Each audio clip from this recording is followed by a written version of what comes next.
তোমরা যারা 2026 সালে মাধ্যমিক পরীক্ষা দিতে চলেছো তোমাদের জন্য আজকের এই ভিডিওটি খুবই গুরুত্বপূর্ণ। এই ভিডিওতে আমি তোমাদের প্রথম অধ্যায় অর্থাৎ ইতিহাসের ধারণার চ্যাপ্টারটি থেকে যে মোট 12 নম্বরের প্রশ্ন আসবে অর্থাৎ এমসিকিউ দুটি, এসিকিউ দুটি, অতি সংক্ষিপ্ত অর্থাৎ 2 নম্বরের যে দুটি প্রশ্ন আসবে এবং 4 নম্বরের যে একটি প্রশ্ন আসবে সেই প্রশ্নগুলো নিয়ে আলোচনা করব। অর্থাৎ একদম গুরুত্বপূর্ণ প্রশ্নগুলির শেষ মুহূর্তের যে প্রশ্নগুলি তোমাদের করতেই হবে আমি সেগুলিকে নিয়ে আলোচনা করব। প্রথম অধ্যায় অর্থাৎ ইতিহাসের ধারণা এই চ্যাপ্টারটি থেকে আমরা সবার প্রথমেই 4 নম্বরের কি গুরুত্বপূর্ণ প্রশ্ন আসতে চলেছে সেগুলিকে আগে দেখব। আমি মাত্র দুটি প্রশ্ন দেব, এই দুটি প্রশ্নের মধ্যে থেকেই তোমাদের 4 নম্বরে একটি কমন পাবে। কিন্তু তার আগে তোমাদের জানতে হবে কেন আমরা এই দুটি প্রশ্ন করব। দেখো, তোমাদের এত বছর পরীক্ষা হয়েছে এই সিলেবাসে, কিন্তু মাত্র দুবারই তোমাদের এই চ্যাপ্টারটি থেকে দুটি প্রশ্ন এসেছে। 2017 সালে কী প্রশ্ন এসেছিল না নারী ইতিহাসের উপর একটি টিকা লেখা। 2025-এর প্রশ্ন এসেছিল যানবাহন ও যোগাযোগ ব্যবস্থার বিষয়ে ইতিহাস চর্চা সম্পর্কে আলোচনা। বাকি বছরগুলিতে তোমাদের এই চ্যাপ্টার থেকে আর কোনো 4 নম্বরের প্রশ্ন আসেনি। অথচ পর্ষদের নিয়মে স্পষ্ট বলা আছে প্রথম অধ্যায় অথবা দ্বিতীয় অধ্যায় থেকে দুটি প্রশ্ন 4 নম্বরের আসবে। যেহেতু এতগুলো বছর প্রথম অধ্যায় থেকে 4 নম্বরের প্রশ্ন আসেনি, তাই এই বছর প্রথম অধ্যায় থেকে অবশ্যই তোমাদের 4 নম্বরের প্রশ্ন আসতে চলেছে। তো কি কি প্রশ্ন তোমাদের জন্য খুবই ইম্পর্টেন্ট সেগুলো অবশ্যই তোমরা দেখে রাখো। মাত্র আমি দুটি প্রশ্ন এখানে আমি তোমাদের সাজেস্ট করব। কোন দুটি প্রশ্ন তোমাদের অবশ্যই করতে হবে তোমরা দেখে রাখো। নতুন সামাজিক ইতিহাসে কাদের আলোচনা প্রাধান্য পায়? নতুন সামাজিক ইতিহাসের বৈশিষ্ট্যগুলি লেখো। এই প্রশ্নটির সাথে সাথে তোমাদের আরেকটি প্রশ্ন অবশ্যই করতে হবে। প্রশ্নটি দেখো, সাম্প্রতিককালে খেলাধুলা ও খেলাধুলার ইতিহাস চর্চা কিভাবে জনপ্রিয় হয়ে উঠেছে? এটির মান হলো 4। তো এই দুটি প্রশ্ন তোমরা যদি অবশ্যই করে যেতে পারো তোমরা 2026-এর এই অধ্যায় থেকে একটি বড় প্রশ্ন তোমরা কমন পেতে চলেছ। তবে এরই সাথে তোমরা 2017 সালের একটি প্রশ্ন দেখে যেও, সেটি হলো নারীর ইতিহাসের উপর একটি টিকা লেখো। প্রথম দুটি প্রশ্নের সাথে তোমরা অবশ্যই 2017 সালের প্রশ্নটি করে যেও। প্রথম অধ্যায় থেকে আমরা এবারে 2 নম্বরের যে প্রশ্নগুলো তোমাদের জন্য গুরুত্বপূর্ণ সেগুলো আলোচনা করবো। এখানে আমার এই ভিডিওটি তোমাদের যদি পছন্দ হয় তাহলে অবশ্যই একটি লাইক এবং আমার চ্যানেলটিকে সাবস্ক্রাইব করো। প্রথম যে প্রশ্নটা তোমরা অবশ্যই করবে সেটি দেখো, নতুন সামাজিক ইতিহাসে প্রধান আলোচ্য বিষয়গুলি কি কি? উত্তরগুলো আমি দিয়ে দিচ্ছি, কিন্তু উত্তরগুলো আমি বলছি না। উত্তরগুলো বললে ভিডিওটি খুব বড় হয়ে যাবে। তোমরা চাইলে ভিডিওটি স্টপ করে অবশ্যই উত্তরগুলো লিখে নিও। পরবর্তী প্রশ্নটা দেখো, ভারতীয় জাতীয়তাবাদের ইতিহাসে 1911 সাল গুরুত্বপূর্ণ কেন? তোমরা জানো যে 1911 সালে মোহনবাগান ক্লাব ইংরেজদের হারিয়ে আইএসএফ শিল্ড জয় করেছিল এবং 1911 সালে ব্রিটিশের রাজধানী কলকাতা থেকে দিল্লিতে স্থানান্তরিত করা হয়েছিল। পরের প্রশ্নটি দেখো, নিম্নবর্গের ইতিহাস চর্চা বলতে কি বোঝো? এই প্রশ্নটি অবশ্যই করে রাখবে। পরের প্রশ্ন দেখো, ঢাকাই খাবার কি? তো ঢাকা প্রাদেশিক যখন রাজধানী ছিল তখন রন্ধন প্রণালীর সঙ্গে পারসিক খাদ্যরীতির একটি মিশ্রণ ঘটে। এর ফলে যে নতুন রন্ধন প্রণালীর উদ্ভব ঘটছে সেটাই ঢাকাই খাবার। আরেকটি প্রশ্ন দেখো, আঞ্চলিক ইতিহাস চর্চা গুরুত্বপূর্ণ কেন? দেখো, অর্থনীতি, শিল্পকলা এগুলো সম্পর্কে একটি ধারণা পাওয়া যাবে এই ইতিহাস চর্চা করলে। আরেকটা হচ্ছে দেখো, ভারতীয় যে ইতিহাস চর্চার প্রয়োজনীয় বিভিন্ন উপাদান সেগুলো কিন্তু এই আঞ্চলিক ইতিহাস চর্চা থেকে জানা যায়। আর ব্রাহ্মিকা পদ্ধতি কি? বর্তমানে মহিলারা যে পদ্ধতি শাড়ি পরে সেটাই হচ্ছে ব্রাহ্মিকা পদ্ধতি।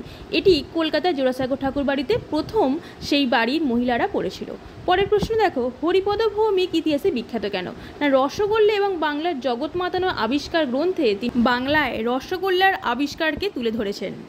পরের প্রশ্ন দেখো, নারীর ইতিহাস চর্চার গুরুত্ব কী? তো নারীর ইতিহাস চর্চা করলে নারীর ভূমিকা সম্পর্কে জানা যায়, আর ইতিহাসে নারীর যথার্থ ভূমিকা এবং তার অবদান কী সেটা জানা যায়। তারপরের প্রশ্ন দেখো, সংবাদপত্র ও সাময়িক পত্রের মধ্যে পার্থক্য কী? দেখো, সংবাদপত্র প্রত্যেক দিন প্রকাশিত হয়, সাময়িক পত্র একটি নির্দিষ্ট সময় অন্তর প্রকাশিত হয়। সংবাদপত্রের পেজ আকারে বড় হয়, সাময়িক পত্রের পেজ বইয়ের আকারে তোমার হয়ে থাকে। সংবাদপত্রে প্রতিদিনের খবর গুরুত্ব পায়, সাময়িক পত্রে বিশেষ খবরগুলি গুরুত্ব পায়। পরের প্রশ্ন দেখো, ব্রিটিশ সরকার কেন 1878 খ্রিস্টাব্দে সোমপ্রকাশ সাময়িক পত্র প্রকাশ বন্ধ করে দেয়? লর্ড লিটন 1878 খ্রিস্টাব্দে দেশীয় সংবাদপত্র আইন পাশ করে ভারতের সংবাদপত্রগুলির উপর হস্তক্ষেপ করছে এবং ব্রিটিশ বিরোধিতার পথ বন্ধ করে দিচ্ছে, যার কারণবশত সাময়িকভাবে এই সোমপ্রকাশ পত্র প্রকাশ বন্ধ হয়ে যায়। পরের প্রশ্ন দেখো, আত্মজীবনী কিভাবে ইতিহাসের উপাদান হিসেবে ব্যবহৃত হয়? এরপরের প্রশ্ন দেখো, আত্মজীবনী ও স্মৃতিকথা বলতে কি বোঝায়? আত্মজীবনী হচ্ছে ব্যক্তি তার নিজের জীবন সংক্রান্ত ঘটনাগুলিকে লিপিবদ্ধ করে, আর স্মৃতিকথা হচ্ছে বহুদিন আগে ঘটে যাওয়া কোনো ঘটনাকে স্মৃতিতে এনে সেটাকে একটি গ্রন্থে লিপিবদ্ধ করা। পরে তোমরা 1 নম্বরের জন্য অর্থাৎ এমসিকিউ আর এসিকিউ প্রশ্নের জন্য যে প্রশ্নগুলো রেডি করবে সেগুলো দেখে রাখো। তো প্রথম প্রশ্নটি দেখো, সরকারি নথিপত্র কোথায় সংরক্ষণ করা হয়? তো এর উত্তর হচ্ছে মুহাফিজখানায় সংরক্ষণ করা হয়। বিপিনচন্দ্র পালের আত্মজীবনীটি কি? 70 বৎসর। বঙ্গদর্শন পত্রিকার সম্পাদক কে? উত্তর বঙ্কিমচন্দ্র চট্টোপাধ্যায়। সরলা দেবী চৌধুরানীর আত্মজীবনী গ্রন্থের নাম জীবনের ঝরাপাতা। ইন্দিরা গান্ধীকে লেখা জওহরলাল নেহরুর চিঠির নাম কি? Letters from a father to his daughter. Narmada বাঁচাও আন্দোলনের নেত্রী ছিলেন মেধা পাটেকর। নিষিদ্ধ শহর বলা হয় লাসাকে। ভারতের প্রথম চলচ্চিত্র হলো রাজা হরিশ্চন্দ্র। ভারতের কোন শহরকে সংস্কৃতির শহর বলা হয়? কলকাতা। সামরিক ইতিহাস চর্চা শুরু হয় ইংল্যান্ডে। রেশম আবিষ্কৃত হয়েছিল প্রাচীন চীন দেশে। নদিয়া কাহিনী গ্রন্থ রচনা করেন কুমুদনাথ মল্লিক। ভারতের নিম্নবর্গের ইতিহাস চর্চার জনক কে? উত্তর রণজিৎ গুহ। কলকাতার বিজ্ঞান কলেজের ইতিহাস অন্তর্ভুক্ত হবে বিজ্ঞান প্রযুক্তির ইতিহাসে। ভারতের চলচ্চিত্রের প্রথম উদ্ভব ঘটে 1913 খ্রিস্টাব্দে। ভারতের চলচ্চিত্রের পথিকৃৎ দাদাসাহেব ফালকে। ভারতে নির্মিত প্রথম নির্বাক চলচ্চিত্র রাজা হরিশ্চন্দ্র। ভারতে নির্মিত প্রথম সবাক চলচ্চিত্র আলোমারা। বাংলা ভাষায় নির্মিত প্রথম সবাক চলচ্চিত্র জামাই ষষ্ঠী। ভারতের প্রাচীনতম ফুটবল ক্লাব হল মোহনবাগান। পশ্চিমবঙ্গের পুরুলিয়া জেলায় জনপ্রিয় ছৌ নাচ। বাংলার প্রথম রাজনৈতিক সংবাদপত্র সোমপ্রকাশ। পরবর্তী প্রশ্ন দেখো, সরলা দেবী চৌধুরানীর আত্মজীবনী জীবনের ঝরাপাতা। রবীন্দ্রনাথ ঠাকুর লিখেছেন জীবনস্মৃতি। অ্যানালস পত্রিকায় নিম্নবর্গের ইতিহাস চর্চা তুলে ধরা হতো। ইন্দিরা গান্ধীকে লেখা জওহরলাল নেহরুর চিঠিগুলি হিন্দিতে অনুবাদ করেন মুন্সী প্রেমচাঁদ। সত্যজিৎ রায়ের প্রথম চলচ্চিত্র পথের পাঁচালী। কৌশিক বন্দ্যোপাধ্যায় গৌতম ভট্টাচার্য খেলাধুলার ইতিহাস চর্চার সঙ্গে যুক্ত। বঙ্গদর্শন সাময়িক পত্র প্রবর্তন করেন বঙ্কিমচন্দ্র চট্টোপাধ্যায়। 3 কাঠিয়া খেলা বলা হয় ফুটবলকে। বসুন্ধরা সম্মেলন অনুষ্ঠিত হয়েছিল 1992 খ্রিস্টাব্দে। প্রাচীন ভারতের শিল্পরীতি হল গান্ধার শিল্পরীতি ও মথুরা শিল্পরীতি।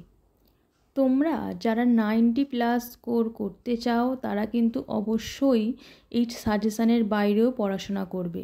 সাজেশান অবশ্যই করবে, সেগুলো বেশি গুরুত্ব সহকারে করবে, কিন্তু অবশ্যই তোমরা বই এবং তোমাদের যে সহায়িকা বই সেগুলোর সাহায্য নেবে।